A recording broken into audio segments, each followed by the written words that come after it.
กินข้าวแรงนำกันเด้อพ่อแม่พี่น้อง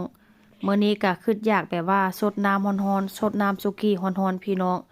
มื้อนี้ก็เลยแบบว่าเอาของออกมาจากตู้เย็นมื้อนี้ก็มีเห็ดนางรมหรือว่าเห็ดนางฟ้าแล้วก็ได้กันบล็อกเคอรี่มาได้บล็อกเคอรี่นี่ค่อนข้างจะสดแล้วต้นนึงนี่ก็บ่แพงเลย10กว่าบาทก็ถือว่าค่อนข้างจะถือว่าเซ็นซาพี่น้องราคาใส่กรอกนี่ผัวบอกอย่าซื้อมากินเด้อแต่ว่าก็ยังซื้อมากินคือเก่าพี่น้องกินแล้วก็มักกินแล้วก็ติดใจต้มกินก็คือว่าแซ่บแล้วก็ได้เห็ดเข็มทองมานำได้เห็ดเข็มทองนี่ก็ประมาณ50กว่าบาทก็ถือว่าค่อนข้างจะถูกเนาะเห็ดเข็มทองก็ได้เพราะว่ามันมีให้ขายนี่ก็ถือว่าดีได้มีให้ขายแล้วก็มีให้ซื้อว่าเช่นซะตอนแรกก็ว่าจะกินโยเกิร์ตขึ้นไปขึ้นมามัน2 ทุ่มแล้วพี่น้องเป็นตาเฮ็ดกับข้าวแรงแกงง่ายแล้วค่อยก็เลยแบบว่าบ่กินซ้ำดอกโยเกิร์ตก็ได้นะได้น้ำจิ้มซุกี้มาสั่งจากพี่คนไทยเนาะอยู่ทางภาคใต้ฮะนะได้น้ำจิ้มซุกี้มาก็เลยแบบว่าอยากกินซันดอกพี่น้องแต่ว่ากระโดนเติบแล้วแบบว่าที่แบบว่าบ่ได้กินซุกี้ว่าเส้นซาเนาะกินอยู่แต่ว่าก็ใส่พริกผงขนาดว่าเส้นซาพี่น้องบัดนี้ก็เลยแบบว่าได้น้ำจิ้มซุกี้มาก็เลยจิกินแซ่บๆอันนี้ก็เป็นนาเก็ตเด้อแต่ว่ามันเป็นปลาตอนแรกไปซื้อก็คิดว่ามันเป็นมันเป็นเนื้อไก่โบได้อ่านว่าเช่นซะบาดเวลาที่มาทอดแล้วมาอ่านโอ้ยมันเป็นปลาพี่น้อง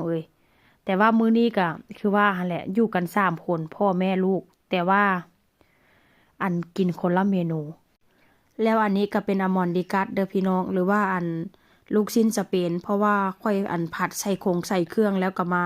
เฮ็ดเป็นก้อนแล้วก็เอาไปทอดไปพัดหลังจากนั้นก็เอามาใส่ซอสมะเขือเทศนี่ค่อยก็ปั่นแล้วเรียบร้อยเด้อผัดใส่หัวหอมแล้วก็มาปั่น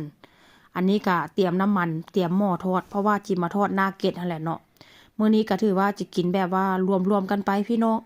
กินลูกชิ้นสเปนแด่แล้วก็ทอดนาเกตปลาแด่ว่าเช่นซะดีแต่ว่าลูกกับผัวนี่กินง่ายเอายังให้กินก็กินเมิดจักแซ่บบ่แซ่บแต่ว่าก็กินเมิดหั่นน่ะบางเทื่อค่อยก็ถามได้มันก็แซ่บอยู่ว่ะก็แซ่บอยู่ก็แซ่บแต่ว่าก็บ่มีการแบบว่ามันบ่แซ่บเด้อก็บ่มีการติเตือนหั่นน่ะว่าเช่นซะแต่ส่วนหลายข้อยเฮ็ดกับข้าวกับน้ำนี่ค่อยจะเฮ็ดแบบว่ารสชาติจืดๆหรือว่ากลางๆไว้เพราะว่าหยังเพราะว่าลูกผัวค่อยนี่ค่อนข้างจะกินแบบว่ารสชาติบ่จัดจ้านคือค่อยหั่นน่ะค่อยนี่ก็จัดจานอยู่แต่ว่าบ่ถึงขั้นว่าจัดได้พี่น้องถ้าหากว่ามื้อใดกินตรงกินตำที่แบบว่าจัดจานนี่ก็มื้อนั้นคือท้องเสียแต่ว่ามาอยู่พี่มันก็ชินมันก็ลึงว่าเช่นซะเนาะเพราะว่าเฮาเคยกินแบบว่าจัดจานมาเฮาก็ลดลงว่าเช่นซะเพราะว่าลูกว่าผัวกินน้ำถ้าหากว่าเฮ็ดเผ็ดหลายลูกผัวก็กินน้ำบ่ได้พี่น้องเห็นบ่หน้าตาที่ว่าค่อยทอดหน้าเก็ดปลาก็จะเป็นประมาณนี้เด้อมากินข้าวแรงนำกันพี่น้อง